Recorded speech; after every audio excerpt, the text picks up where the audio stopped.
సేద్యమంటే భూమి లేదు, చదివిన నౌకరి లేదు, లక్షల మంది యువత రోడ్ల పొంటి తిరుగుతుండ్రు, నిరాశ నిస్పృహలతోని బతుకుతుండ్రు యువతంతా. వారి కోసమే నేను నడుస్తాను ఎర్రబాట. తుపాకీ ఎక్కుబెట్టి అమ్మా, నేను తుపాకీ ఎక్కుబెట్టి అమ్మా, ఈ దోపిడిపై పేలుస్తనే అమ్మా.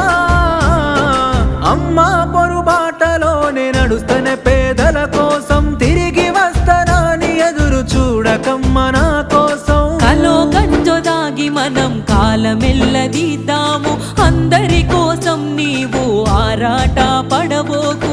ఇంతకు ముందొక్కసారి పోలీసులు గాల్చినారు, నీకు ఆయుష్ పోసి కాపాడిరి ప్రజలు నిన్ను. ఎంత